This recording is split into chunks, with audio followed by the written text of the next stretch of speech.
to everybody. Thank you to Faith United for inviting me to share some of my perspective about my religion, Judaism. And I think these kinds of sessions really lead to greater understanding amongst us about our own experiences and backgrounds and differences, and things that we can celebrate together and things that we have that are unique.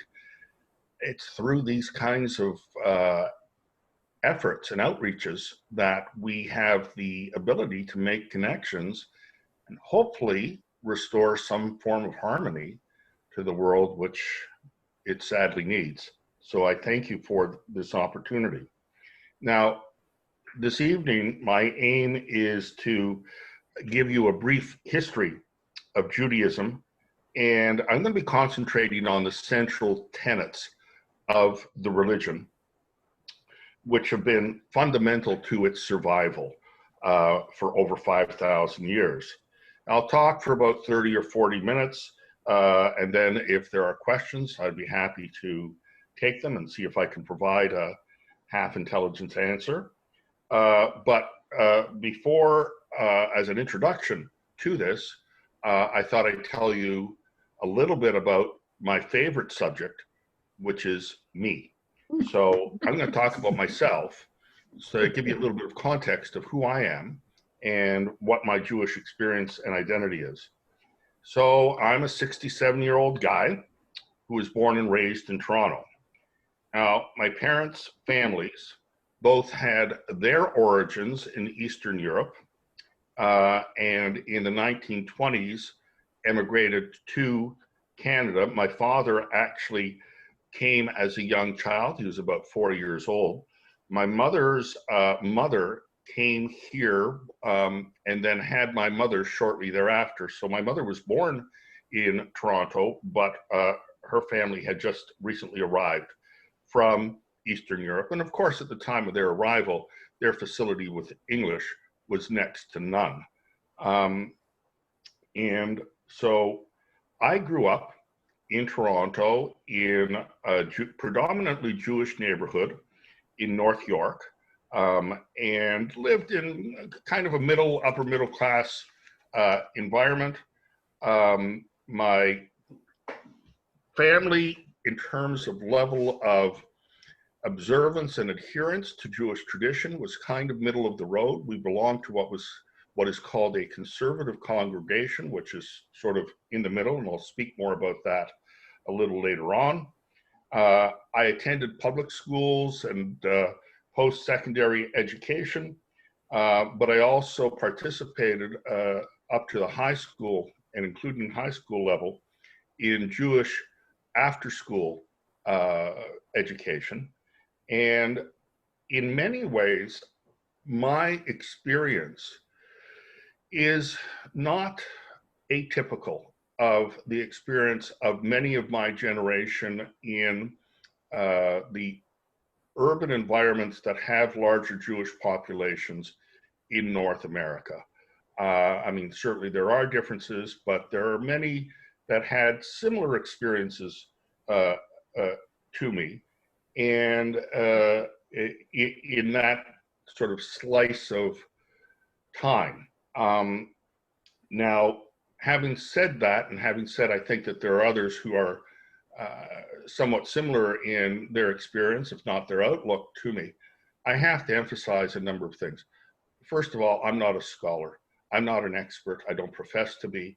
I'm speaking to you as an individual without any kind of standing other than I am a Jewish person. And so I speak only for myself. And as you will see as I go forward, our people have a long history of not agreeing amongst themselves with anything. So for me to say that I represent anybody else's opinion would be objected to by everybody in our group.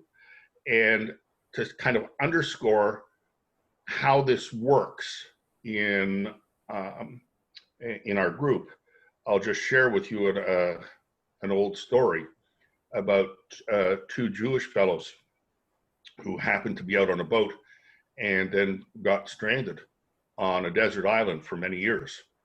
And finally, a ship comes by and the captain dispatches a rescue craft to the desert island. And lo and behold, these two fellows are doing fairly well, but they've built 3 structures.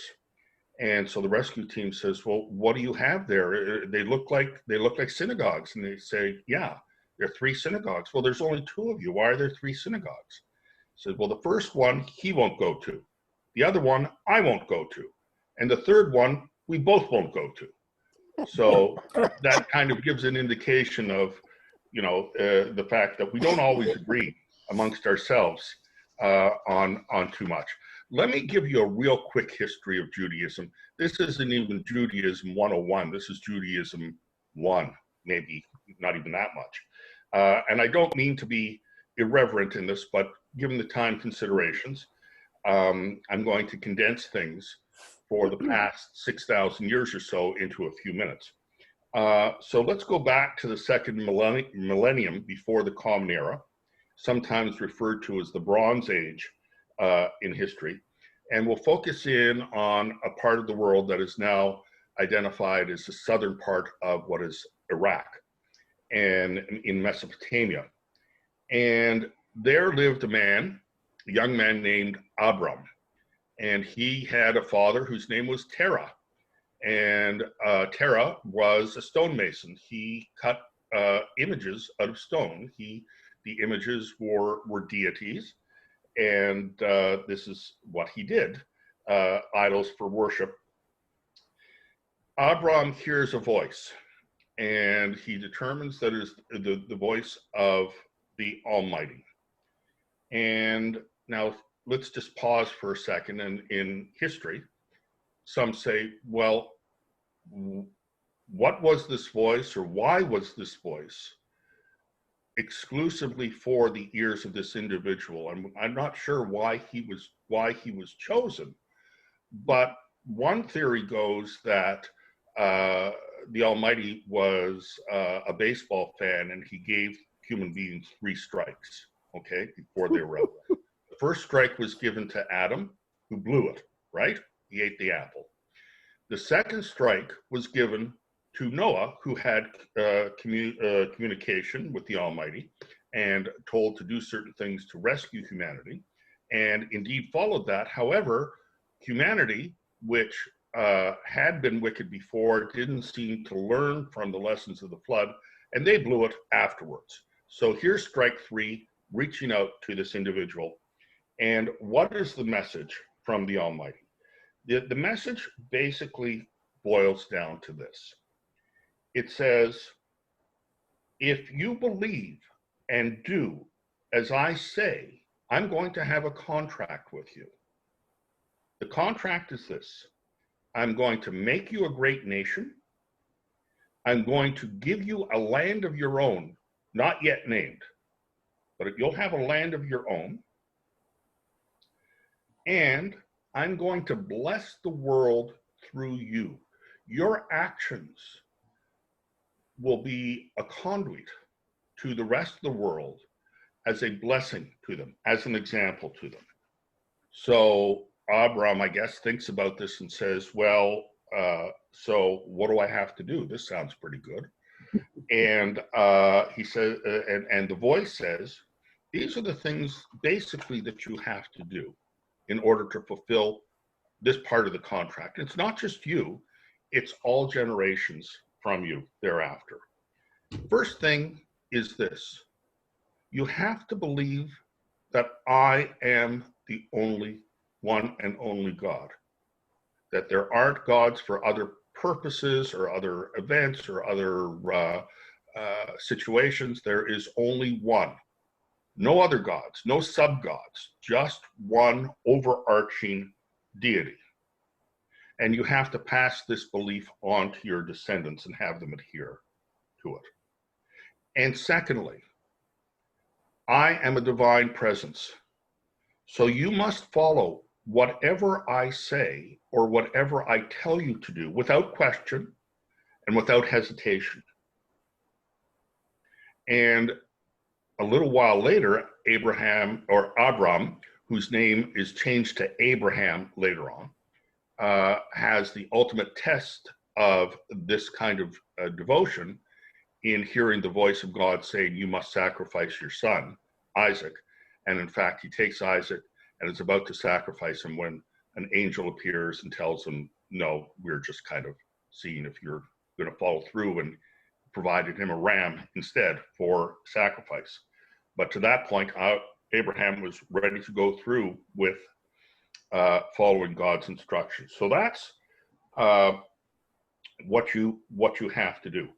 One God, you have to follow whatever it is that I am saying. This is the law, and that you shall do this. Now let's stop and think about this for a minute, and what's inherent in this message, and how this reflects upon the Jewish experience for thousands of years. Think about the message: just one God. Okay, everybody else is observing different kinds of practices where there are many, whether they're gods or whatever they're called, other kinds of other worldly beings or influencers in their existence. So if there's only one, and this is the one that is the God, immediately there's exceptionality. You are exempting yourself, and you're separating yourself from whatever else there is around you, because everything else that's around you is saying something different. So now you are a different people, and there's that kind of stepping away from the milieu. So that's one thing that comes as a result of this, that is, again, something that has been both a curse and blessing for the Jewish people for ages. You know, there's an old joke about scholarly and observant elder Jewish person who has prayer to the Almighty and asks the Almighty, is it true that we're the chosen people? And the Almighty says yes. And he says, well, would you mind choosing someone else for a change? Because there's a certain burden that goes with that. So there's exceptionality, but there's also obedience, that you are subject to the behavior determined by this deity. You must obey without question. So what does that mean? Well, aside from following the instructions, inherently it means this: you have to understand what the instructions are. Two people hear one sentence, they may hear two different things. So what that leads to is a huge investment over the ages of energy in scholarly discourse of what is God's word. Is God's word this? Is God's word that? And we've all had examples where whether we're Jewish or Protestant or any religion that has a written text that guides them, of having different people read the same verse and take two different things from it. So, but in this instance, it says you have to follow this. So an awful lot of investment in trying to understand what God's word is. So, and that the third thing that is inherent in this is some form of, call it, social responsibility, that you will be an example for others, and therefore you have some kind of obligation to the world, to your fellow individuals, in providing a light and providing a way. So it's not just that you're exceptional and you should live by yourself as an isolated cult or group, but you should actually set an example. And I should mention that the setting of an example is one that is by doing, not by preaching. There's not proselytism inherent in the Jewish culture. So it's not one of, we are seeking to make you come to our table. We are setting an example for the world. So it's never been a kind of thing where there's been a demand of others that you must follow our way. But by example, what we're showing you are certain ways of being that we think come from the divine. That's kind of the package there. Okay, so as I said, Abram subsequently changes his name to Abraham, and he gets married to his half-sister, whose name is Sarah, without an H, and it later has an H added to it, just as Abraham was a subsequent name, Sarah with an H. And Abraham has a number of servants, and he has a number of children by his servants. One of the perhaps most significant child by one of his servants, the servant's or handmaiden's name is Hagar, is a boy named Ishmael. And Ishmael grows within that family grouping. He's part of that that group. Sarah does not give birth until she's quite advanced in years. And she has a child named Isaac. And Isaac, actually in Hebrew, it's Yitzchak, and it means laughter, because they were so overjoyed with laughter of having a child at such an advanced age. It was kind of a miracle. And in any event, Sarah at one point apparently observes Isaac playing with Ishmael, who is considerably older. She feels Ishmael is taunting Isaac in some way. She becomes enraged by this and insists that Abraham cast Hagar and Ishmael out of their household and into the wilderness, where they will surely perish. Abraham follows what his wife demands, and there's all kinds of writings about why that is or how that is, and whether that was the right thing to do, but we don't have time to go down that path. However, in the wilderness, where they're just about beyond survival, a voice comes, and it's the voice of God that provides, guides Hagar to some water and sustenance, and they survive. And the voice says that Ishmael will also become the father of a great nation. And lo and behold, Ishmael is the father of Islam. What I always find curious about this is, given the struggles between the certain adherents of Islam and certain adherents of Judaism that have happened in more recent years, it was apparently the same God that gave them the same message about being great nations. So I don't know if that can be reconciled. I think a sensible approach would be, gee, why are we fighting? We're coming from the same instruction. You know, a more devious person would say, well, what was God doing? Setting up some kind of conflict for later on, but I don't think so. Anyways, but back to Abraham and Sarah. We're going to fast forward now that Abraham has, through several generations, his great-grandson, Joseph, one of his great-grandsons, becomes a leader of the family of the burgeoning nation at that point, and has a vision and a prophecy, and he leads his people to the land of Egypt to avoid famine, and is well accepted in Egypt, and they're welcome, and they become part of that greater society, and their numbers grow substantially, to the point that at the time a new pharaoh of Egypt comes along, this guy scratches his head and says, hey, these people of Abraham, they're becoming a little too strong for my liking, so we better subjugate them and turn them into slaves and get them to build our structures, our pyramids, our storehouses, etc. So there's then the conversion of this population into a slave population, and that goes on for a while. And of course, you'd be familiar with the story of the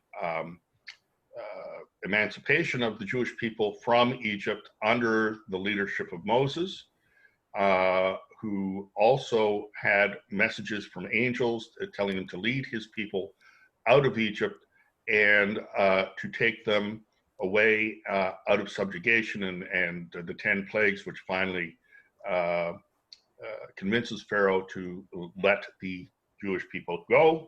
They cross the Red Sea and end up in what is now the Sinai Peninsula and wander the wilderness for 40 years. Some say the reason for that was primarily because Moses was leading them, and being a guy, he refused to ask for directions. But the other thought is that during that time, it was purposeful in allowing for at least one generational, if not two generations, change to have new bodies and new mindsets in that population of people who were enslaved to a people who were destined and a people who were free. And during that time, while they were in the desert, they reached the foot of Mount Sinai. Moses disappears to the top of Mount Sinai for 40 days and comes back with two very important objects. One are the tablets that contain the 10 Commandments, and the other is the basically what becomes the book of law for the Jewish people, the Torah, which gives all kinds of commandments and instructions. Now, there are those that say what Moses did was transcribe the word from God. Did he write it? Did he transcribe it? And was it even Moses? There's questions about that, because if you look at the 5 books, the last book talks about, at the end, what happens after Moses' death. So how could he write the book if, it talks about events after his death? However, these objects, these things, the 5 books of Moses, the laws, and the 10 Commandments are at the heart of Jewish identity, and they are fundamental to our existence. So let's just think about this for a second, and let's think about the 10 Commandments, because sometimes we just sort of take it for granted, and we don't really ponder how profound they are. We're going back over 5,000 years. And there is now a codified law that basically says a few things and puts them down in recorded history in that part of the world, at least, says certain things that are really, really fundamental, and they're fundamental even to this day in terms of how we conduct ourselves throughout the world. And the commandments can basically be grouped into several areas, because some of them are kind of repeats of the same theme. So several of the commandments, from 1 through 3, are basically commandments about a single deity.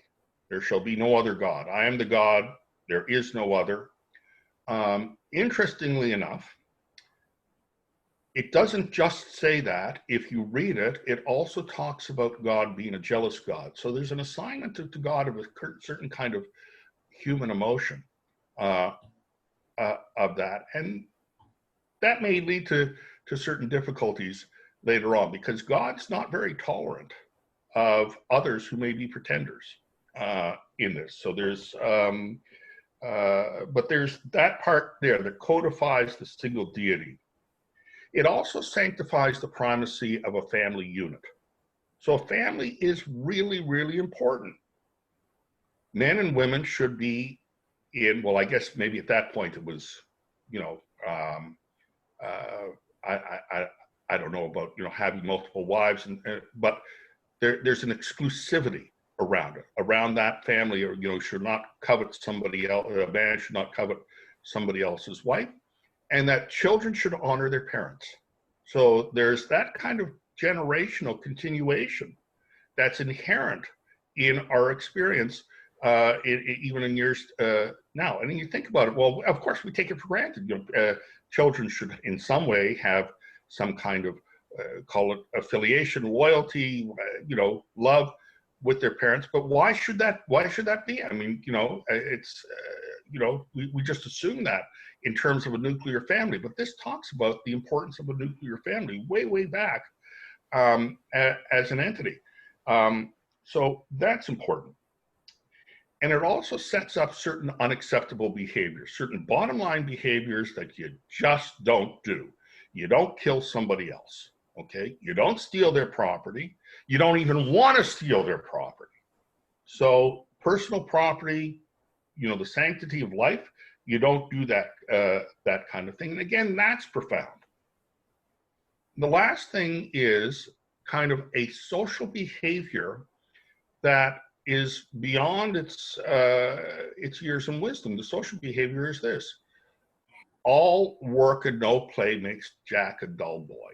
Okay, therefore you shall have one day of rest. Now think about that. Why should there be a day of rest? Why should one day be different from another? No, and that in Jewish law is expanded beyond just a day of rest, a Sabbath, but it's expanded into practices, even in things like agriculture, where there are laws that say you give your fields a rest every so many years. You don't plant your crops. The ground has to regenerate. You forgive loans after so many years. You do all kinds of things. You take a break. And this is a pretty profound thinking for human and shaping human behavior. Now, above and beyond that, there is the Torah, which has numerous laws, over 600 of them, that talk about all kinds of ways of conduct towards your fellow person and even in your day-to-day life. And it expands on some of the tenets of the Ten Commandments, but it goes way beyond that. One of the contents in the Torah, one that is often associated with Jewish people, are dietary laws, the laws of what we refer to as kashrut, which separates eating milk products and meat products, that you should not have that at the same time, or forbidding eating certain kinds of animals, or partaking of certain kinds of foodstuffs. And this, again, is something that for years has separated the Jewish people in experience. So what are you eating? How come you don't eat this? How come, why are you people different than that? But that's also an example of the kind of thing that is contained within these laws in the Torah. So, coming down from Mount Sinai, Moses is also told, now I'm going to tell you where the land is that was promised to Abraham. That's the land of Canaan, which is basically where the land of Israel is, more or less at this time. And you shall go to the land of Canaan, and you shall conquer it.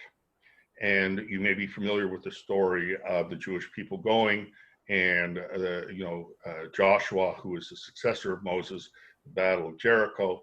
Eventually, the Jewish people conquer the land and settle there. And over the next 1,000 years or so, they prosper. Now they have to fight off enemies, the Philistines, David and Goliath, the Amalekites, 100 different kinds of clans and tribes, but they do survive and they flourish. And they set up a society there, and they build the city of Jerusalem and a great temple in the city of Jerusalem, and they have academies of great learning. And they have a series of kings. The ones that we are most familiar with are Saul, David, and Solomon. But as I mentioned before, our people have a history of not getting along with each other. So eventually there's discord, and there are breakups, and there are revolutions, and there's internal strife, combined with the threat of external invasions from Babylonians and later Greeks. And the first society is basically overrun. The temple is destroyed. Jewish people are exiled to Babylonia in about 600 years before the Common Era.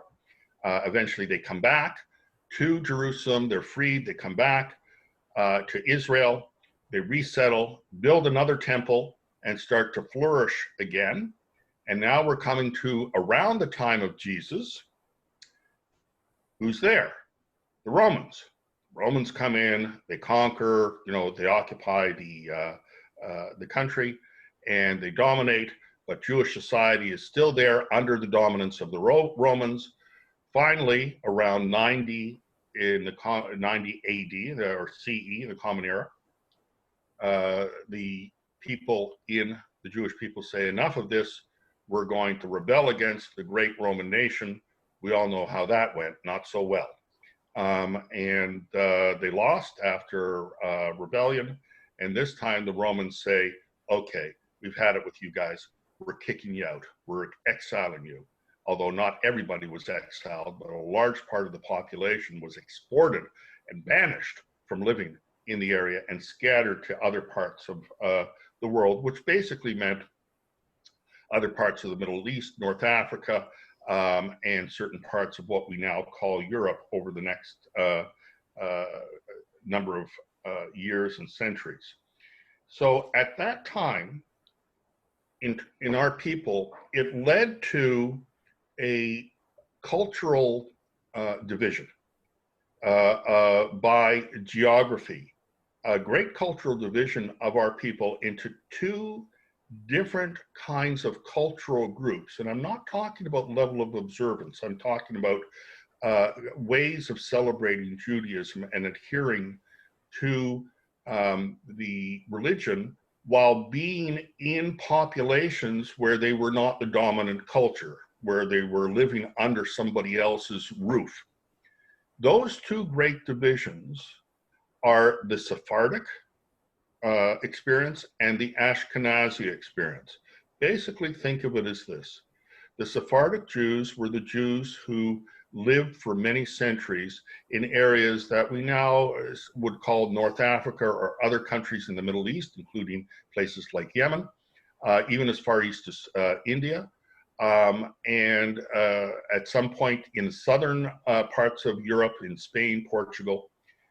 The Ashkenaz Jews lived in Central and Eastern Europe. And it is the Ashkenaz experience that we are most familiar with here in North America. Most Jews in North America come from the Ashkenaz side of things, and there are reasons for that. But when you talk about the cultural background and heritage of Jewish people in Canada, most of them are from that experience. Not exclusively, but it is the majority. And so they all celebrate the same laws, they all have the same holidays, but they do it differently. And throughout all of this, there remained in what is now Israel a population of Jewish people. So not everybody left. There were some that stayed there under the rulership of many other countries and nations. And so now we're talking about times like the Crusades and the Ottoman Empire, et cetera, et cetera. There are always Jewish people there, but it was not a Jewish state. So let me just talk a little bit then about some of the struggles that all Jewish people experience, whether they're Ashkenaz or Sephardic, in that they were a minority population in some larger context. And it comes back to some of the things I said before. So you have these people, they have different beliefs, they act differently, they look differently, they eat different kinds of foods, they do practices that are, in some cases, people wonder, what are you talking about? Things like circumcision, which for some are like, what's this about? And they have these different ways of being. Yet, with all of that, and with all the kinds of questions and persecution that arises, because as human beings, we often don't tolerate difference. We become suspicious of it. We try sometimes to make the other into us and have them absorbed as part of us because we're more comfortable with people who look like or do things similar to what we do. And sometimes we do it more nicely, and other times we do it not so nicely, and we're pretty brutal about that and subjugate people and murder them and torture them if they're different. And for the Jewish people, this has been the experience over the years in many different areas, whether we go back to things like the Crusades, which was not kind to Jewish people. They were infidels, or, you know, so they were slaughtered. We go to expulsions from countries like Spain and Portugal, or forced conversions of Jews to Catholicism. The Jewish experience in the Ottoman Empire was not a happy one, certainly in Europe. You may be familiar with the term pogrom, which is a riot, but more than a riot, it's a riot where people get killed, where Jewish people were singled out and slaughtered. Of course, the Holocaust. We have examples like the bubonic plague in Europe, where Jews were seen to be identified as a culprit, as an originator of this, kind of like what Mr. Trump has done with the Chinese virus kind of propaganda, or even things like the blood libel that was a mainstay of Christianity in Europe for years, which alleged that Jewish people captured young Christian children, murdered them, and used their blood to celebrate Passover.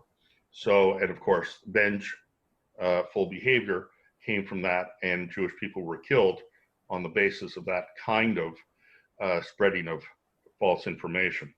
So we've had that, and with all that persecution, we survived. Why? Why did the people survive through this? Basically, what I would submit is that we are people who are grounded in faith, law, family, and education. These four pillars tie us together and sustain us through the ages. And knowing even today that I could go to a Jewish household somewhere, anywhere in the world, and experience many of the practices might be different, but the basic understanding and the connection of who we are and what we do is something that has helped to sustain us for so many years. And this has been fundamentally important. I'm just going to talk for a couple of minutes a little bit more about the Ashkenaz experience in Europe and how that translated to more modern day experience of Jews here in North America. So think about this, that the Jews scattered in Europe over the years went through the similar kind of cycle that Joseph and his followers experienced in Egypt, which is something, unfortunately, that's happened with Jewish people, which is they're welcome, and then they become the host country or dominant population becomes suspicious and start to persecute and isolate the Jewish people. So there's these experiences in Europe where Jewish culture ebbs and flows, and during that time, there's some degree of acceptance of Jewish people as being part of a larger society. Other times, they're much more isolated. Over the years, and this is hugely generalistic, but over the years, one might say that the western part of Europe was somewhat more accepting of Jews within the broader context, and the eastern part of Europe not so much so. To the point that in many areas, Jews were not allowed to own property in Eastern Europe. They were confined to ghettos or areas of the country where they had to live. They weren't allowed to move about freely. And despite this, they continued to flourish. They had academies of great study of Jewish law. They spoke their own language. They became involved in their own commerce. In the western part of Europe, again, a little bit more freedom of movement, a little bit more acceptance.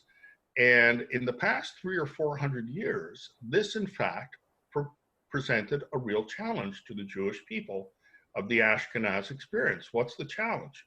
Well, hey, you're a people who have your own culture. There's a dominant culture around you. You're kind of separated from them, but now the walls start to come down a little bit. So there's a little bit more communication. There's a little bit more interaction with others around you. And, 1700s, some, I'm making a joke of this, but it's like some, traditionally Jewish person sees their Christian neighbor. What's that you're cooking there? Oh, that's called bacon. What's it? Oh, we're not supposed to eat that. Oh, it smells real good, So it's just kind of making light of the fact that the more exposure there is, the more chance there is for integration and not following observance as strictly as one might have in previous generations. So in the past 300 or 400 years, the Ashkenaz experience has morphed in Judaism and led to basically three branches or levels of observation of Jewish tradition. And this is carried through to the North American experience. The three are basically this, and think about this as from most traditional to least. And the most are what we refer to as Orthodox or even ultra-Orthodox. These are people who are very strict in their interpretation of law, see things that they must be the same as they were hundreds of years ago, are very, very reluctant to accept any kind of change to behavior, and also keep to themselves very, very much, even to the point in terms of some of the more extreme groups of this, which may come as a surprise to some. Some of these ultra-Orthodox groups even do not accept the legitimacy of the state of Israel today. Why? Because it is a secular state. It is not the state. The only real Israel that could exist is Israel at the time of the Messiah. And since this is not the time of Messiah, okay, this is not the real Israel. From Orthodox, ultra-Orthodox, middle of the road is conservative, and to the ones that are more integrated and have less following of tradition are the Reform congregations. And you will find this three level of observance predominant in the Jewish experience in certain parts of Europe, but especially in North America, where the Ashkenaz Jews have come and over the past couple of centuries have settled. And you have these three divisions.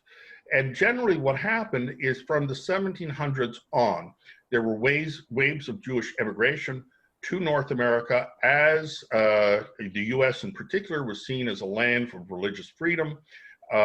Jews were instrumental in some of the first waves prior to the American Revolution. I was in Savannah, Georgia a number of years ago and surprised to see a letter of recommendation to the Jewish community from George Washington. The community had been established there for several generations. They were fundamental there. Again, waves, 1700s, latter part of the 1800s. Why? Because there's an increased anti-Semitic activity in Eastern Europe, pogroms, and more immigration through the early part of the 20th century.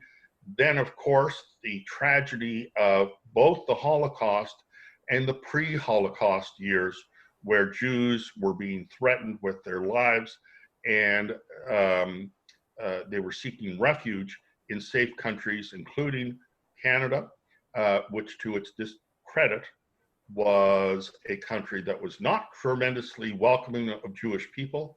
In fact, one senior minister of the Crown was asked about accepting Jewish refugees trying to flee the Nazis, and his response as far as Jews was none are too many.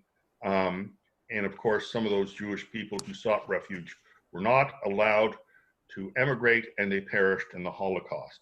So after the World War II, again, a wave of immigration from Eastern Europe. And then in subsequent years, not just from Europe, but the immigration to Canada also came from other places around the world. As the Soviet Union broke up, there was more freedom of movement. A lot of Jewish people still in the former Soviet Union, as they were allowed to leave. A lot of them came to Canada, and also more of the Sephardic Jews from North America and other countries. And in recent years, especially in Toronto, we've had an influx of Jewish people from places like South Africa or Zimbabwe, the former Rhodesia, again, fleeing anti-Semitic activities. And so now we have these waves that have come in to Canada. Now, I'm going to talk just a little bit about Canada and what our experience is here, just so that you know a little bit more about, who we are and what we're doing here. But basically, in Canada, again, most of the Jewish people who live in Canada come from the European experience. Most of them are either emigres or children or grandchildren or great-grandchildren of emigres from the 20th century. Think of the American experience as being 1, 2, maybe 3 generations ahead of the Canadian experience in terms of waves of immigration. It was a more sought-after place, and a place that had more people going to it from the Jewish population in earlier years. In Canada right now, there are about 400,000 Jewish people. People identify themselves as Jews. And most of the Jewish people live in large urban centers. And those large urban centers are primarily cities like Toronto, which has about half the Jewish population of all of Canada in it, Montreal, and then other cities in Ontario, Vancouver, and some other smaller cities scattered across the country. In Canada, the Jewish population, as I said, is not many generations into it. Many of them have been have the scars and the shadow of the Holocaust embedded in their experience. So either they were survivors or children or grandchildren of survivors, or people who had some kind of real experience directly or indirectly with the slaughter of 6 million of our people in Europe under the hands of the Nazis. I myself lost great-grandparents who I never knew, but when I think about this, I said, well, they're your great-grandparents. You never really knew them, so I mean, it was sad, but what's the big deal? But I want to point out this in my experience, which I think is not uncommon for many. I think about it and I think, okay, well, let's look at this. So this was my mother's parents. My mother's mother, my grandmother, I was very close with.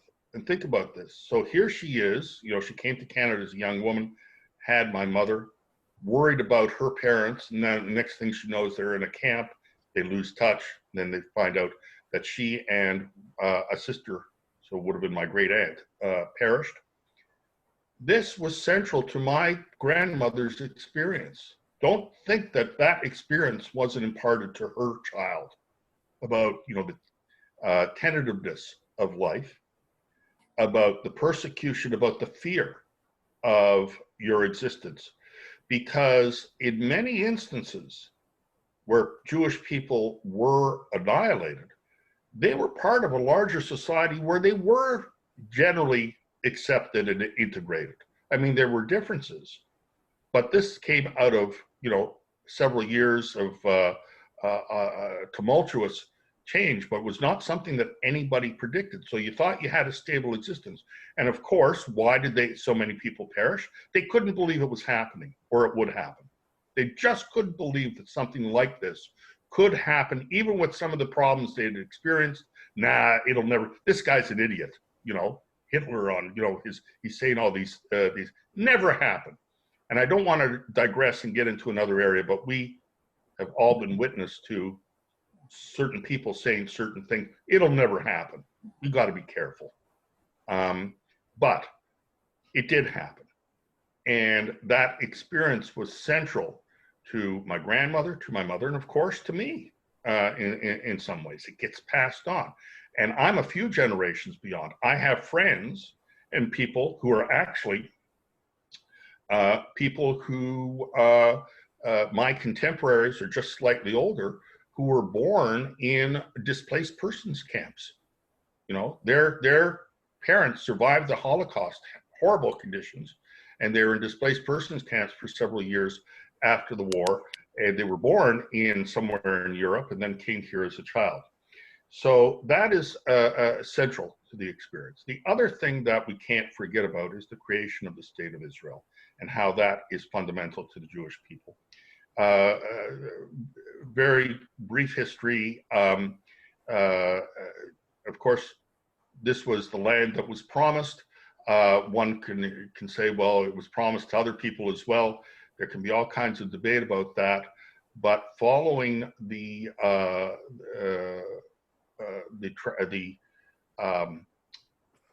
tragedies of the persecution of Jews in Eastern Europe, in the late 1800s, a secular movement arose of Zionism, a return to Israel and a yearning to have a place of one's own where one would not be subject to the persecution of a dominant culture. And Israel was the place where people longed to return. A movement started. Jewish people started to resettle in Israel in numbers. They bought properties. They set up communities there. Then after the tragedy of the Holocaust, the United Nations voted to allow the Jewish people to have some land in that area. What they had was a partitioned Palestine. Part of it was to be occupied or be an area that was for the Jewish people, not exclusively, other people could live there, and part for the Palestinian community, the Muslim community. This was not welcome by many of the Arab people in the area. The Palestinian state that was created was one, was hardly viable for the Jewish people. If you can think of a country that has two bulges at the end and a strip about 12 miles wide in the middle, and you have hostile neighbors around you who could cut that strip in a moment. Well, that's what happened in Israel when it finally came into existence in 1948. There was war, there were atrocities on both sides of this, but eventually the Jewish state was maintained as a result of that war in 1948. The state prevailed. Some extra territory was added till 1967, at which time there was another war. At that time, Jerusalem had been in the hands of the Jordanian people. It was reunited under under the Jewish rulership in '67. And since that time, there's been back and forth and lots of grief and strife in the area amongst Israel and its people. However, without getting into Israeli politics and you know, all the things that are happening there, the experience and the support and the central place of Israel in Jewish people's thoughts is not to be underestimated. And that doesn't mean, by the way, that all Jewish people give Israel a mulligan on any of its behavior. You know, Jewish people, both in Israel and without Israel, have a multitude of opinions about how things should be. There are many that feel that there have been many unjust actions taken by the state. There are others that are very supportive of the actions taken by the state. So there's lots of controversy about that. But nonetheless, Jewish people, the idea of having a nation and a place is fundamental to the experience of Jews and very important to them throughout the world. So I think I've yapped enough about who we are and given you some background and some taste of both our history and where we are today in Canada. And I'll throw it open if anybody wants to ask anything.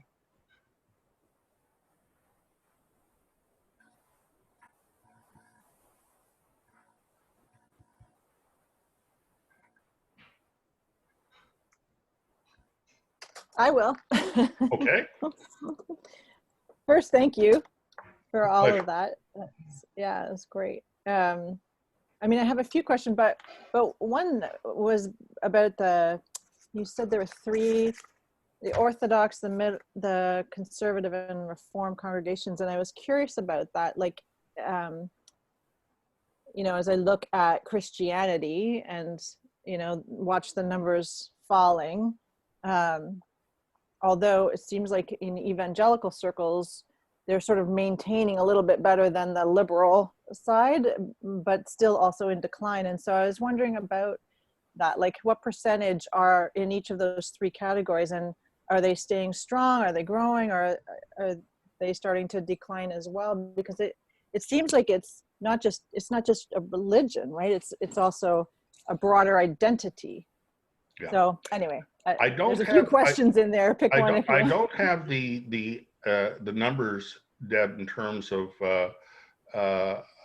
you know, the different divisions and whether they're growing or not. But I will tell you this: that without a doubt, the Orthodox community is growing in numbers, and the reason for that partly is if you go back to some of the edicts contained within the Bible, there's one about being fruitful and multiply. And they take this very seriously. They do. So you will see in Orthodox communities, it's not unusual to see very large families. And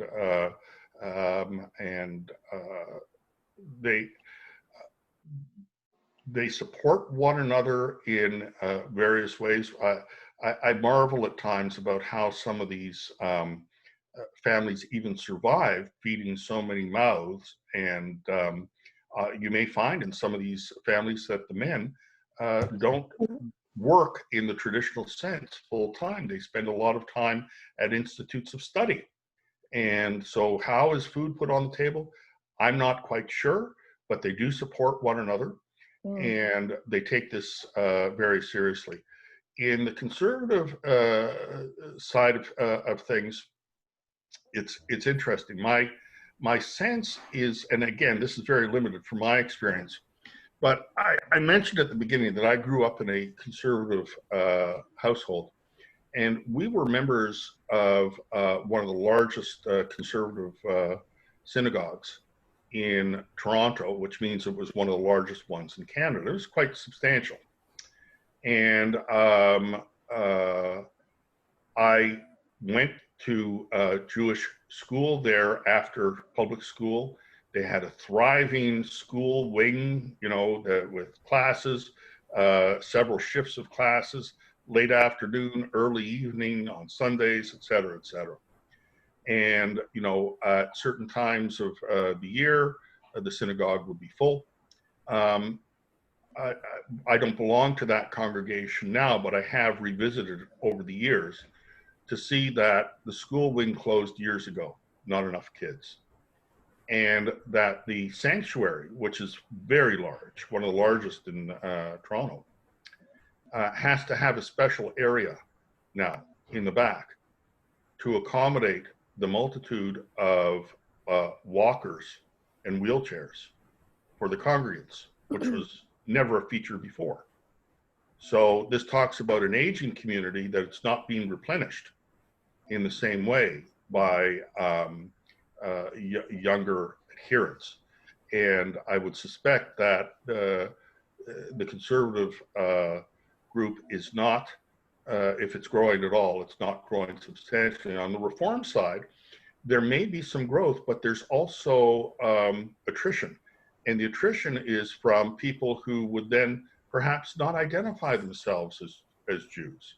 Or maybe there's, they don't observe, or they intermarry, and so, yeah, it's easier in a way to be, some would say, a Reform Jew. It's also more dangerous in terms of your identity and the possibility of being integrated or absorbed into a larger community. But for sure, the Orthodox community is growing, both in Toronto, in Montreal, and there are large communities in certain parts of the States, especially New York, New Jersey. So some serious parallels with what we see happening in Christianity. Mm-hmm. Yeah. Oh. Thank you. Jeff, that was phenomenal. You put 6,000 years into a capsule. That was phenomenal. Yeah, it was great.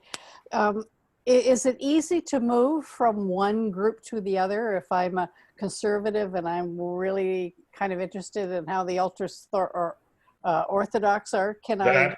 That is a wonderful question. That is a wonderful question. The answer is no. Answer is no. Oh, I'll tell you that the Orthodox, and again, even in Orthodoxy, there are many different sects, and some of these, that's sect, S-E-C-T, and it's not sex. Yeah, I gotcha. Yeah. There are many different, and they don't get along. Many of them, you see, many of these have leaders that have become sort of, even though thou shalt not have another God before me, almost become divine. They're revered by their followers, who are absolutely, they follow these people, and anything they say is like from the word of God. Unfortunately, different ones say different things. So what's the real word? And to the point that some of these groups, their rebbes may say one thing and another rebbe say another thing, and it can lead to conflict, to the point, I don't know if you folks remember the incident that happened in the 70s when there was a hijacking of an Air France flight to Uganda, and to Entebbe Airport, when Uganda was under the rulership of Idi Amin at the time, and Israel sent in paratroopers, led by, just as a little factoid, the leader of that raid that freed those hostages there is the brother of the current Prime Minister of Israel. It was his brother who led the raid. His brother was killed in service at that time, but they freed the hostages. Well, to fly all that way and free these people, and none of the hostages were killed. Only, I think, the one soldier was killed, was seen as just unbelievable.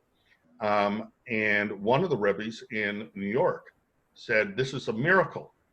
Well, another rebbe's followers said, "That's blasphemy. Only God can create a miracle." And the followers actually ended up in pitched street fights with each other about the words of one rebbe over the other. So this shows you the level of difficulty even in the Orthodox community. But many of the Orthodox people, in their, in quotes, wisdom, and they're not all, I can't brand all Orthodox in the same way, but there's certainly many that have a very strict interpretation of what it is to be a Jew, and that they're not welcoming of others, and one can, with a lot of study and a lot of showing that I'm really on, I've drank the Kool-Aid or whatever, I could be part of this. But they often condemn other branches of Judaism to the point of saying, well, those other people, they're not real Jews. They don't count. So it's not so easy to move into that into that community, and they tend to be very closed, not terribly welcoming of people from the outside. And it creates problems. I mean, they can be thriving communities on their own, but then they can be very sort of not welcoming and standoffish, or seen as that way with the larger community, not seen as being good overall community players as part of a larger group. And I'm very sad to say that one of the things that we've witnessed recently as an example of that is the refusal of some, certainly not most, but some ultra-Orthodox communities to get on board with COVID-19 protocols. And guess what? There have been real outbreaks in these communities, you know, and it would, I mean, it's sad to see, but you know, when it spreads to a larger community, you know, it creates problems and creates frictions with a larger community. So, yeah. So I guess you have to be careful who you fall in love with, because you can't sure marry outside of your little group. Oh, they would never step outside. Very careful. Yeah. Is it basically a patriarchal society? It depends who you ask. The answer is probably yes, very much so. There are different rules, especially as you become more observant, for men and women. Of course, in the most observant strictures, men and women have very limited involvement with each other outside of the bonds of marriage or family. And even in the synagogue, women are separated, kept away from the holy books, and, you know, either at the back of a room behind a partition. And many would see that as being subjugation of a certain kind. Women, though, yield great power and authority in Judaism. The lineage in Judaism is matriarchal. In other words, in order to be Jewish, you must have a Jewish mother. It doesn't count if your father is Jewish. And I guess part of the reason behind that is pretty easy to know whose mother. Not always so easy to know whose father, but there is that part of it.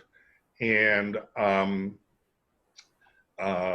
you know, women have very important roles, but one would say absolutely that a lot of the interpretation of law is in a man's favor in Judaism. So especially in the more observant areas. And Judaism, by the way, has its own legal system. So there are rabbinic courts of law, and observant Jews, when they are obtaining a divorce, and not always the most observant as well, even many middle of the road Jewish people, will have a civil divorce granted by the court, but will also seek to have a divorce granted by a Jewish rabbinic court. And those courts, if there are questions around property and child custody and stuff, certainly tend to weigh in on the side of the man. Yeah. We know that the young men, when they become 13, have their bar mitzvah and read the Torah and are welcomed into adulthood. The girls now have what they call the bat mitzvah. What is the difference between that, if women are still relegated to a separate side of the synagogue? Well, that's also a great question. So the bat mitzvah actually for girls occurs at 12. For a boy, a bar mitzvah, which is entry into the adult community, occurs at 13. The bat mitzvah is a more recent North American, especially, phenomenon. And just before I go on, I should mention this as well. The three branches that I talked about before, conservative, reform, and Orthodox, are mostly North American kind of phenomenon. You don't find it in Israel. In Israel, it's more Jews are either Orthodox or they're more secular. There's not really a strong conservative or reform movement in Israel. And there are lots of Jewish people in Israel that are hardly observant whatsoever, you know. And then there are lots of Jewish people that are observant, but that's a different thing. So coming back to the bat mitzvah, it's more of a phenomenon of the last, let's say, 50 years or so in North American Judaism. And I can talk about my own family experience and just my own personal experience as well.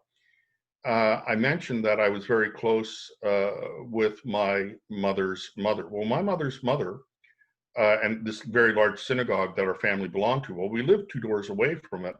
And my family was the caterer for that synagogue. They catered all the events, the weddings, the bar mitzvahs, you know, the celebrations.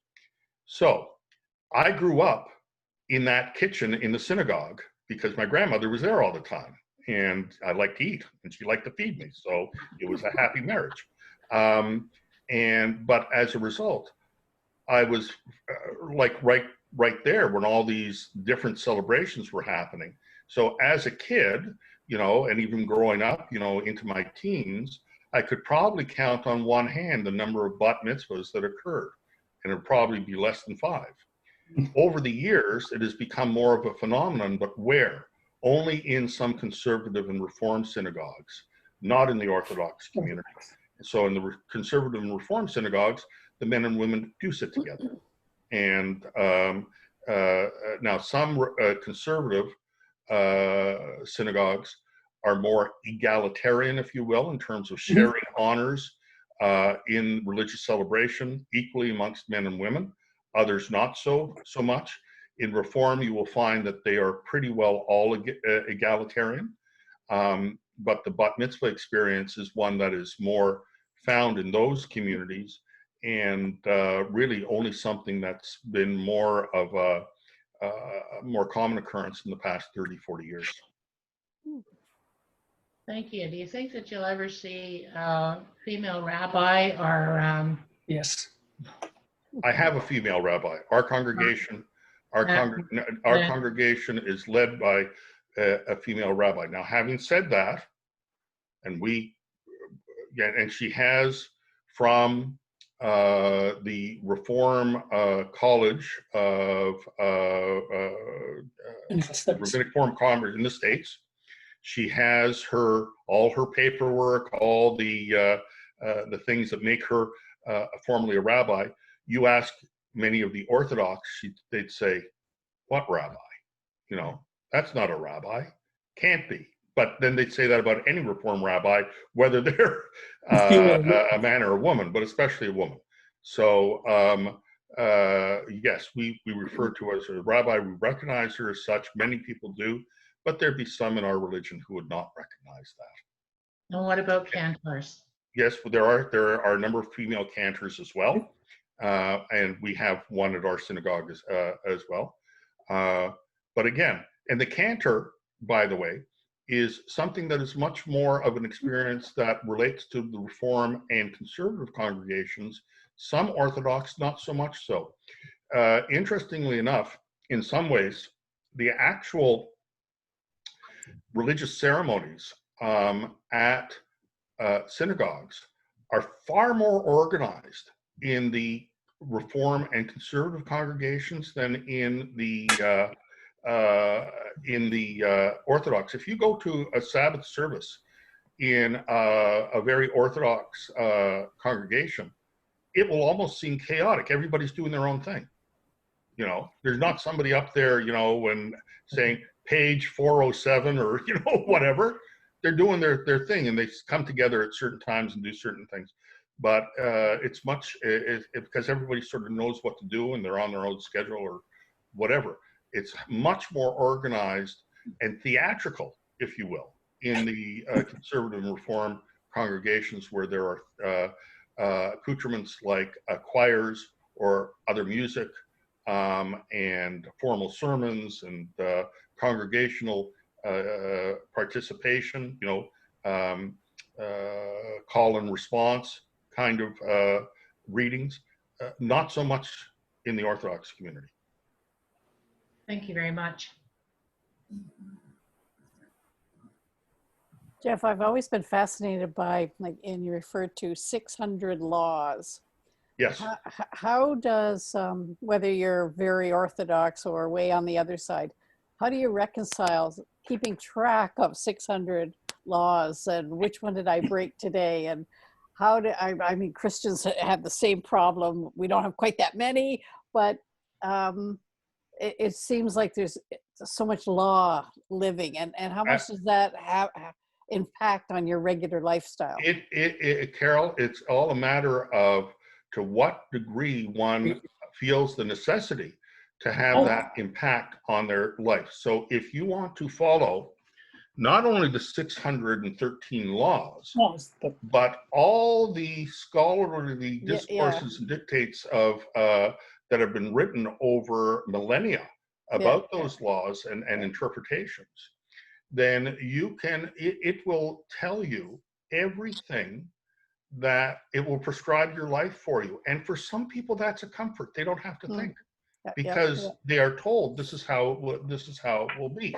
So I will give you, you know, a real life example of this kind of thing. I have an older sister, and she, you know, again, grew up in a conservative household. And this goes to your earlier question, Carol. She decided to become very Orthodox and studied for years and years, and eventually ended up marrying a very Orthodox fellow.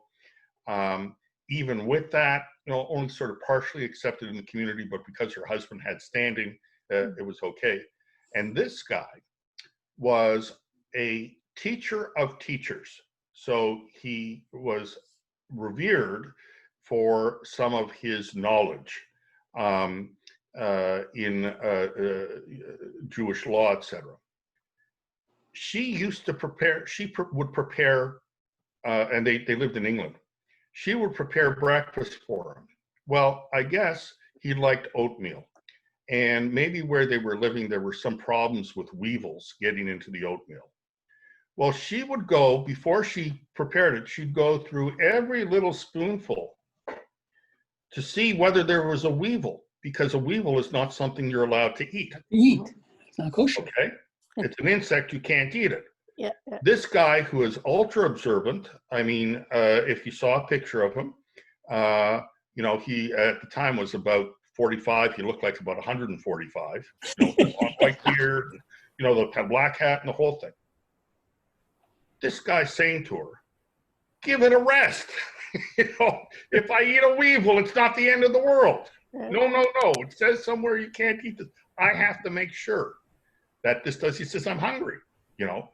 So again, the level, and then there are some people who will take you to task on that you're not being observant enough if you don't check for the weevils. Others would say you're being silly.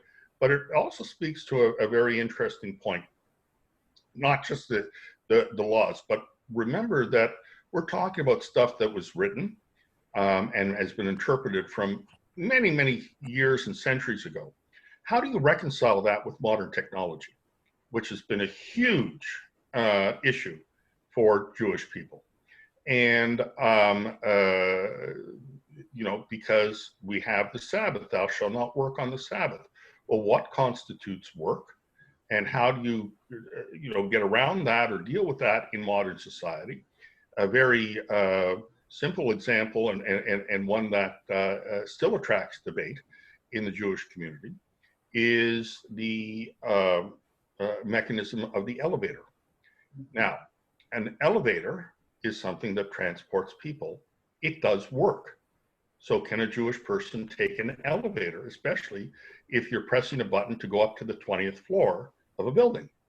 And they said, no, as soon as you press that button, you're engaging a circuit, it creates work.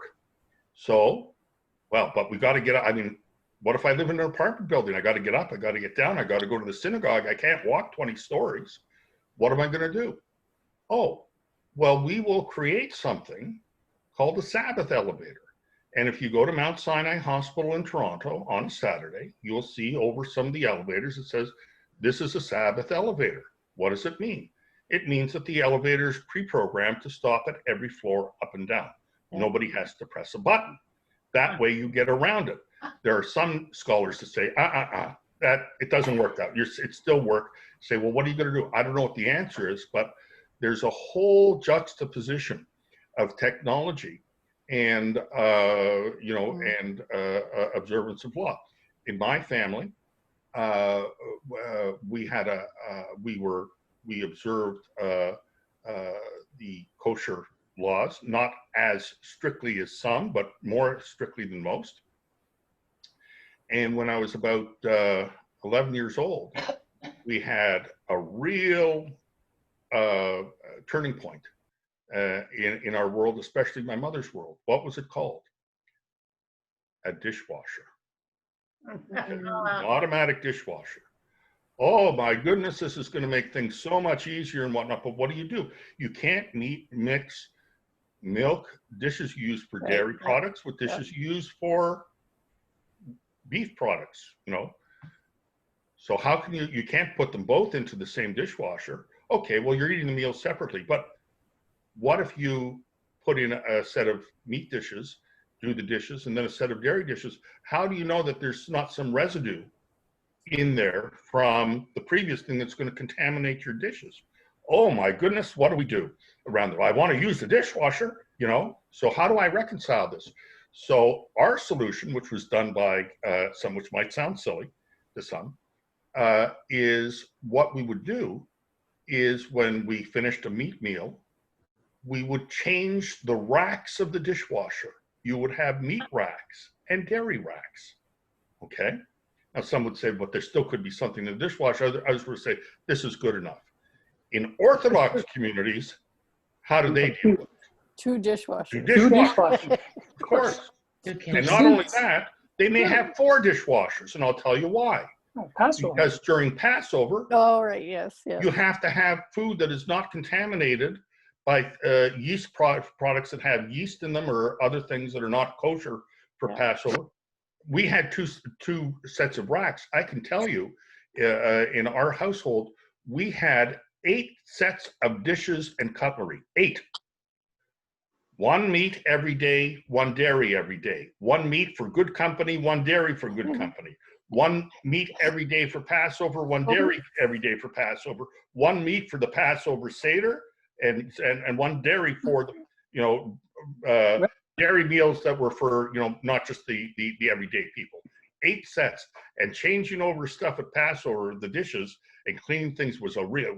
We used to, as kids, we used to run away and hide because my mother would get that book about 5 or 6 days before Passover to take out the dishes.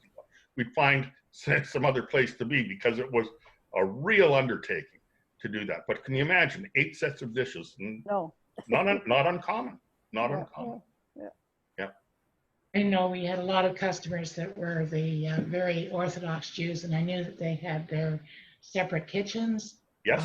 All their separate dishes, and everything was kept for either meat or dairy. Yep. And I had a very good friend of ours who was, I guess you'd consider him a conservative Jew, but when he came to our house for a meal, I made sure that it was a parva meal. And he said that he would feel more relaxed knowing that our house was more kosher than a lot of his Jewish families and friends. Yes. I do have a cute story. It's really not apropos of this, but I got to share it anyways because we have some Grace people. Norm, it's wonderful to see you. Thank you, Jeff. On this, but this goes to food and it goes to the Grace. Of course, some of you are familiar with something. What was it called? SIRS or SARS or something like that? Yeah, right? Okay. So with, Heather, I see you there too. I do, yeah. So we had SARS. Anyways, our younger daughter, and this, the question about bat mitzvah, had a bat mitzvah. She had a bat mitzvah during the time of SARS. Okay, in the after the first few weeks when things had broken out and it was in the community, and there, if you recall, there was a great deal of fear and unknown, and a great deal of negative behavior towards the Chinese community, that people were afraid, it's something to do with the Chinese. They were eschewing Chinese businesses and restaurants and things of that nature because they were worried that somehow it was contained or within that community. And for my daughter's bat mitzvah, for the meal that was served, we had some people who were coming who were observant, and it was in a social hall that was not kosher. So they wanted to come, and we said, okay, well, we'll make preparations. We will get a prepackaged meal from a kosher restaurant that's all sealed off and with your own plastic cutlery so you can enjoy the meal with us. And the day before her bat mitzvah, I went to this kosher restaurant in Toronto and to retrieve these prepaid or pre-packaged meals. And in the restaurant, you can see it's the Orthodox community. This was on a Friday, just around lunchtime. So the gentlemen, the Orthodox gentlemen, were coming in, and this is just before Friday evening, the Sabbath. So they're wishing each other a good Sabbath and washing their hands before the meal, and they have their black hats, they're putting them aside. And I go to the front and I say, I've ordered these meals, and oh yeah, okay. So they call out to the kitchen. Who comes out of the kitchen carrying these meals? Was a Chinese chef. And he's speaking Yiddish to the to the patrons. They all know, that they didn't have any problem with, which was wonderful. I just thought it was kind of cute. I thought he was speaking English. Well, yeah, it was cute at that time. But this all and it all happened with the backdrop of the SARS stuff there. So yeah. Jeff? Yes. Can I just comment about you're saying about bat mitzvahs and yes. It's sort of a new thing. It's not generations ago. Yeah. But when my wife turned 50, she decided she wanted a bat mitzvah. Yes. We were in an egalitarian synagogue, and yes, absolutely. And she did there was her and a couple of other ladies, all about the same age, wanted bat mitzvahs. So there was about 6 of them had bat mitzvahs. Well, it was great. Yeah, that's wonderful. I got to share the same. My wife had the same experience. She grew up in the States, in Cleveland, in a household that was sort of on the right side of conservative between conservative and Orthodox. 4 children in the family, 2 girls and 2 boys. Boys had bar mitzvahs, and they had Hebrew education. The girls, nothing. Nothing. And it just wasn't done. And she, I guess it was about 6 or 7 years ago, decided that she wanted to have a bat mitzvah. And the rabbi, again, an experience with several other women who had not had bat mitzvahs. They learned to read from the Torah. They learned much more about the religion because, for my wife, she was kind of turned off the religion because she was excluded. You're a woman. What do you need to know? You need to know how to cook, and have babies. So she became much more engaged with Jewish tradition to the point that she wanted a bat mitzvah and indeed had one. It was wonderful. Jeff, when you were growing up in that large synagogue, Mm-hmm. were children encouraged to participate in the service? That's a good question. Yeah. They weren't. There's a reason for it. They weren't encouraged to participate in the service, but they were encouraged to be there. Right. And they had services for children, like for, and yes. So they were very much encouraged. The main sanctuary was more for adults. They had children's services. Now, the interesting thing was during the high holidays, which is Rosh Hashanah, Yom Kippur, the Jewish New Year, and Day of Atonement, which normally occurs around September or early October of each year. These are very important days. And at that time, Jews, even if they're not terribly observant, will make their pilgrimage to the synagogue for, you know, the one time or the 2 times 3 a year, days. and the synagogues are full, and they separate the adult services from the children's services. And these services for a child are very long. I mean, you know, Yeah, of you're course. sitting there.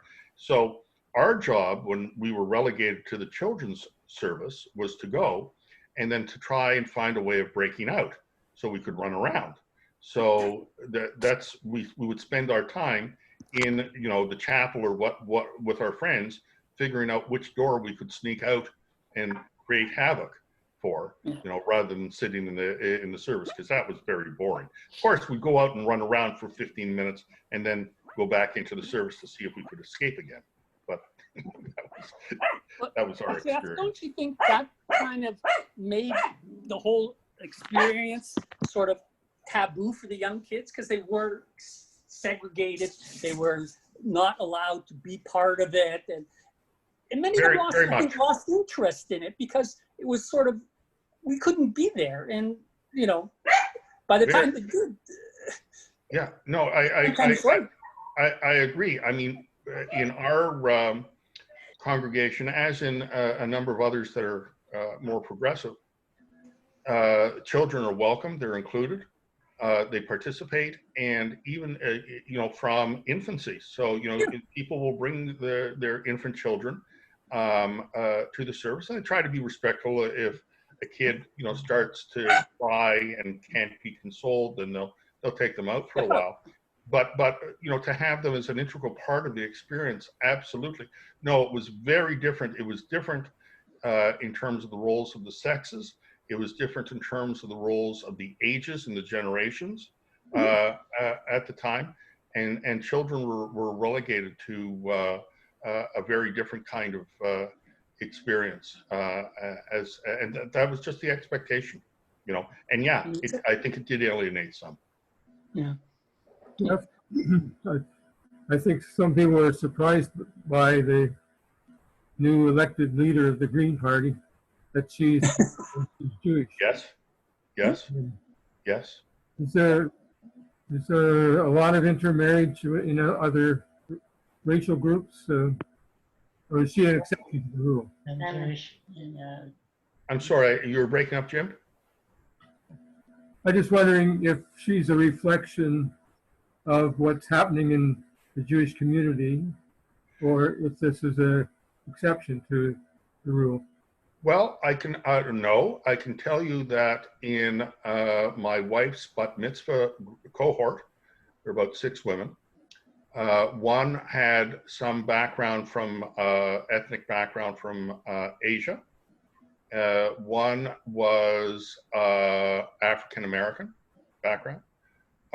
So there are more, but you will find this more again in the progressive congregations. Jewish people who may have had origins in other cultures or other groups that have come to Judaism. You have to also understand that in Judaism, especially with more of an influx, an international influx in Canada than was up until the 1960s or 70s. You will have people who have long, you know, Jewish identities. I mean, their family's been Jewish, but they may look different than us because, you know, their families spent generations in or centuries in different parts of the world, in the Middle East or North Africa, or you know, or people who are Spanish speaking who have come from some of the Latin American countries, and you know, had lived there for many years. So yeah, there's a bit more heterogeneity, if you will, but it is a newer phenomenon. What is it? Yeah. Jeff, can you explain, please, what kosher means? Yeah, it's a good question. I'm not sure. There are different interpretations of what it means. Some have taken it to mean a certain level of hygiene, if you will. I'm not so sure that there's that. But what it means is following the strictures of the Bible. So it starts with this. Somewhere it says, "Thou shalt not eat a kid," like a goat kid, "that is boiled in its mother's milk." That was taken to mean you should not eat milk and meat products together. Then in Leviticus, you will find a whole list of "don't eat these things," which are certain kinds of animals, basically, that one is forbidden from eating. So aside from the milk and the meat, and then even with that, one says, well, okay, what is meat? Is chicken meat? Well, it's been interpreted as, yes, it is meat. Is fish meat? No, it's not. So I don't know who made those decisions, but regardless, but there are a whole list of animals that one shall not partake of, or parts of animals that one shall not partake of. So in terms of mammals, the ones that are forbidden, a mammal has to both have a cloved hoof and ruminate. It has to have a rumen. It has to chew its cud.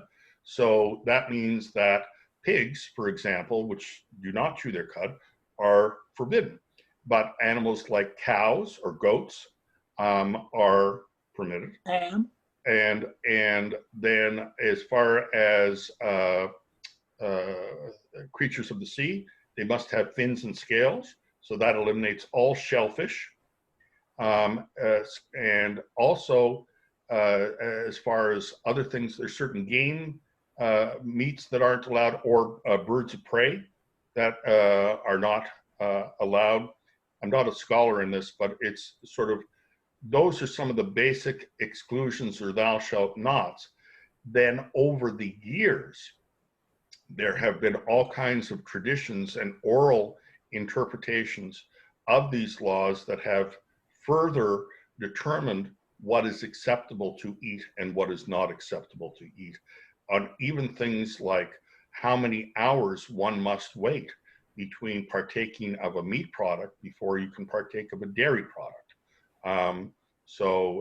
You know, it's a whole science unto itself. But those are sort of the basic.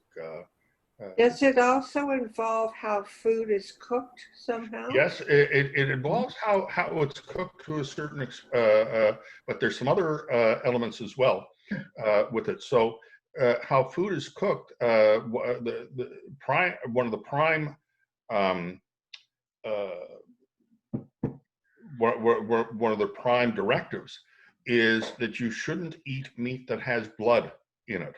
So even if you have a piece of beef, for example, and again, coming back to even from permitted animals, only certain cuts of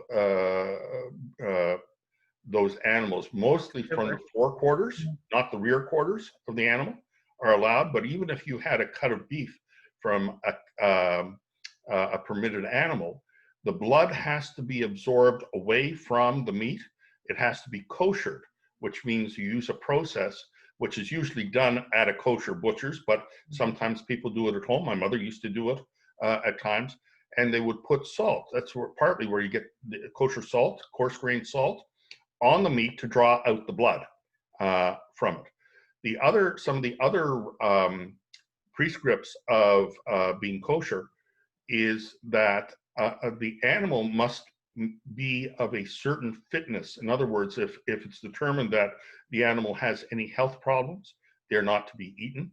And the killing of the animal must be done in a fashion that is considered humane. Now, that's become an issue of great debate in more recent times, because back years ago, the humane way determined to kill an animal was, and the animal can only be killed by somebody who's specially trained to do it, was, I'm sorry if this is gruesome, but basically to slit the animal's throat and do it very quickly in a way that the animal succumbs very quickly. So the process that is used in meat processing plants now stunning an animal now is not a kosher way of slaughter. Others now say that the slitting of the animal is not a humane way of doing it, and there's debate around that with animal rights organizations. But kosher does go to how the food is prepared, the health of the animal, and the way in which the animal is slaughtered. Thank you.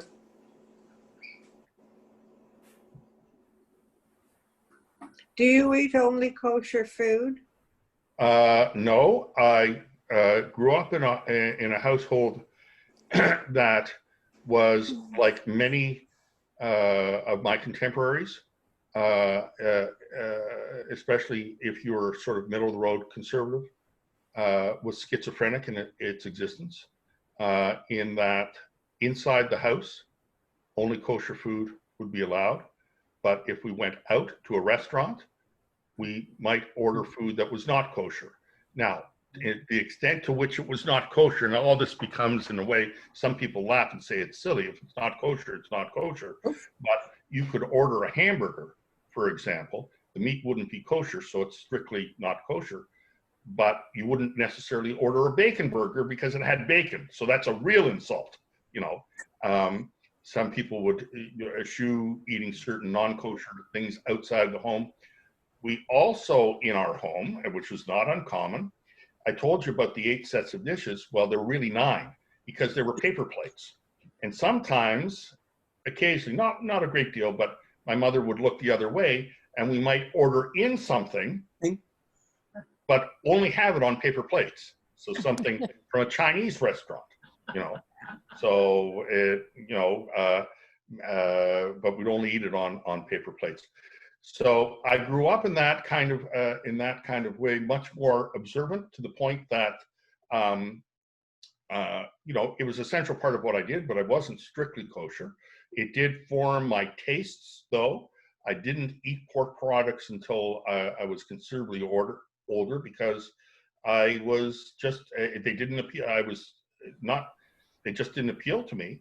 And if I saw somebody having a meat sandwich with a glass of milk, I would be physically ill. The sight of it would be so it's so untantalizing to me. That's not, I don't drink milk with meat today, but I do not observe a kosher diet today. But, it was really much more ingrained when I was younger as part of my practice, and not so today.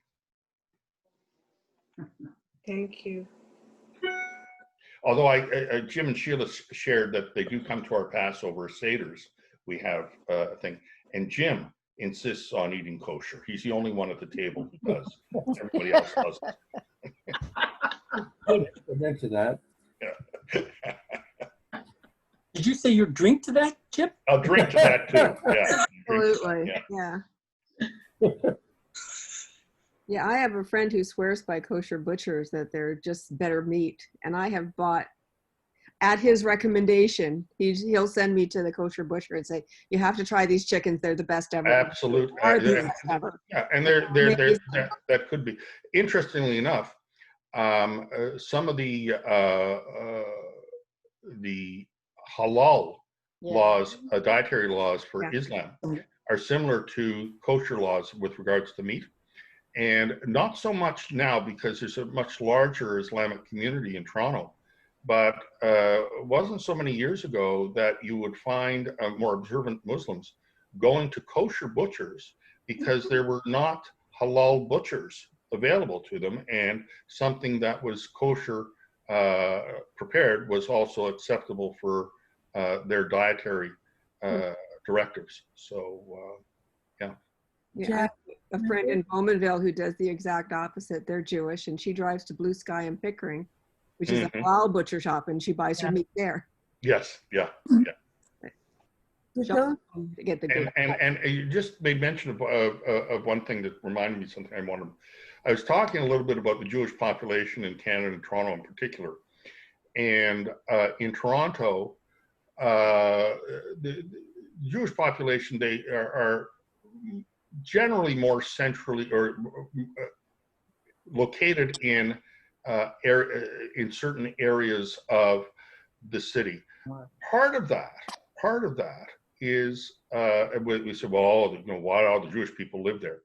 Remember that if you are observant to any level, even a moderately observant conservative person, you will observe the Sabbath and you will go to synagogue on the Sabbath. That means you're not going to drive.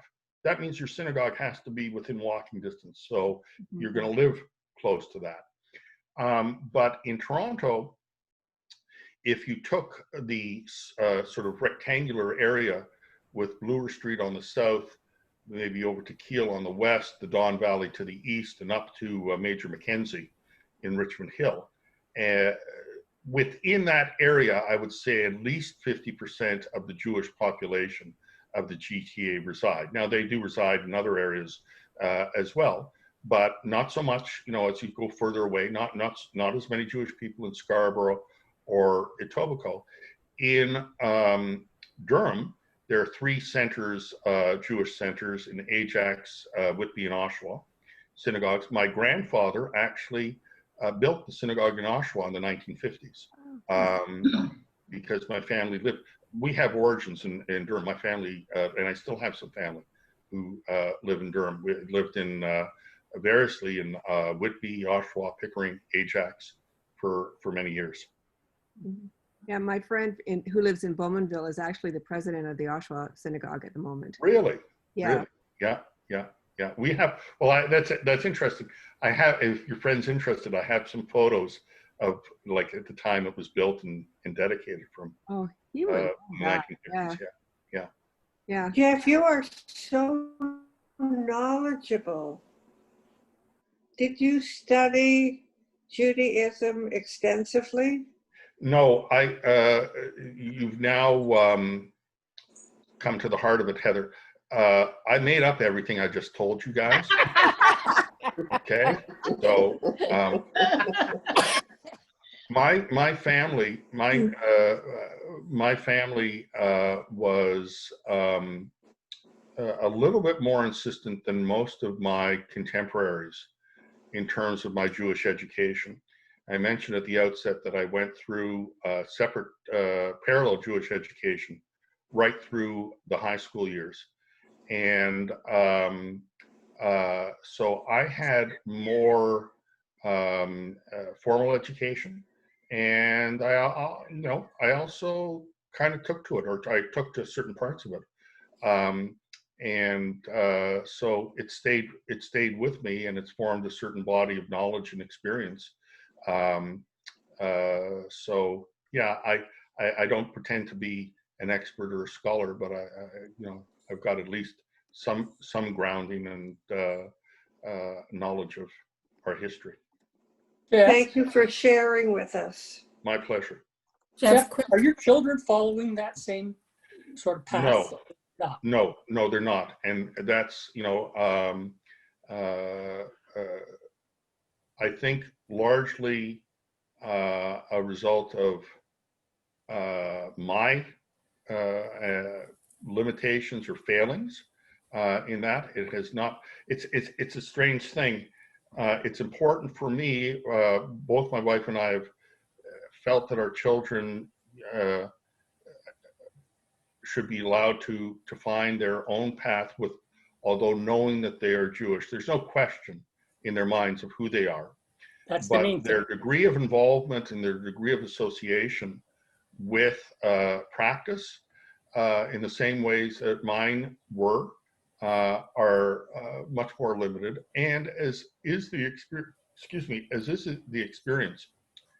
A lot of the experiential involvement from family gatherings, whether it be for celebrations for Passover, Hanukkah, bar mitzvahs, other things, came more as a result of not so much my initiation as that of my parents and their generation and the extended family there. And now that they have passed, there aren't as many occasions. Now, thank goodness, my kids had a fair bit of exposure to that, but they were younger. And yes, they both our girls had bat mitzvahs. and they were important to them, but they didn't have the same kind of education as I did. And they may choose a path, who knows, in the future, they may decide, I want to know more about this. I want to become more involved, or they may be even less involved. We'll have to see. Yeah. It's a different world. It sure is. Question, Jeff. Yes. I worked with quite a few Jewish doctors over the years. Yes. And I'm thinking it was probably about 15 years ago, one of them that I worked with quite closely, his father had passed away. Mm-hmm. And I, respectfully decided I knew that they, I forget the word now. You sit for Shiva. Shiva, yeah. So I respectfully went up that evening. It was held in his father's home. And now I'm suddenly mortified that maybe it was only for a family, or strictly for Jewish people. There were so many different things I saw there, all the things that they observed and all the traditional, it was a real eye-opener, but thankfully I had read a little bit about it before I went, but it was okay for me to be there is what I'm asking. Debbie, I've not known any occurrence or occasion where somebody who is not Jewish is unwelcome at a Shiva. Never. What one would ask is that they observe whatever the customs are at the Shiva, which aren't really too hard for a non-Jewish person to observe. But it means certain things. You see at a Shiva, which is a formal period of mourning after a close loved one has passed away. So you'll see that the mourners, they'll cover mirrors, for example. Oh, there was many things. You're not supposed to be concerned about your own appearance. They will sit in low chairs because you're not supposed to be comfortable in this. The men will not shave for that period. Again, not being concerned about one's grooming, and they'll have services, and they will either symbolically or otherwise rip an article of clothing that they're wearing to show, their grief. Mm-hmm. But I've never known an experience where a non-Jewish person. Good. I feel better. I know that I didn't expect him to come and greet me. I just automatically walked up the front stairs, walked past the living room that had no curtains, like the curtains were wide open, and I could see them sitting. I just automatically walked in the door. I didn't knock and wait for somebody. That's the other part of it is, you said you didn't, he didn't greet you. He's not supposed to. No, I really greet him. You are supposed to offer comfort. In fact, the mourner sitting in this chair, it's a natural thing. Somebody comes in, you stand up. The mourners have to remember, I'm not supposed to stand up to say hello or welcome. The person is supposed to come and comfort me. I realized all that when I was there. It was very moving. So it's not like an insult to you that they didn't stand up. No, I didn't feel that. I just was very moved by the whole organization. And actually, the practice of Shiva, which is a period that goes on for a number of days, it depends on how observant one is and when the day the person dies and how close it is to a Sabbath. So it can vary, 4, 5, 6 days. It's a very prescribed occurrence, and for some, it really helps that transition from the loss of the person, because everything is prescribed if you follow it, and all the meals are brought in by family and friends and things, and you don't have to think about anything other than your mourning. And there are prayers and there are things that, so it's really kind of interesting, and it can be in its own way healing. Now, the downside of Shiva is this: imagine a larger family with a number of children in it who are now adult children who maybe didn't get along so well together, and maybe haven't had much to do with each other over the years. And now they're all in the same household for 5 or 6 days during the day anyways. And maybe some old tensions could flare or old things come up. So being in that for some is not always the most comfortable. Sometimes it is healing in its own way, of healing old wounds. But by and large, I think it's a very wise practice. And I've found at times with contemporaries who are not Jewish, who've lost somebody, and then they have the funeral, and they're, well, like, what do I do now? And it's, and with our practice, it's, well, at least you don't have to think about that for several days, and you don't attend to your regular business or things. At least all that's being looked after, and then you can get back on your feet. Good idea. Thank you. A nurse that you may know from the Grace husband died about a month ago, and after Shiva, the rabbi took her out of the house and walked her around the block. Yes, that's called the getting up. And I thought that was so meaningful and lovely. Yes, that's part of the Shiva tradition. It's called the rising up. Part of Shiva means to sit. Get up. Shev, to sit. And part of it is literal rising up, and a reintroduction to life. And that means getting out of the home and often taking a walk around the block. And there's certain prayers that are said to that to lift the person out of that period and to start the next chapter. Lots of wisdom there, Jeff.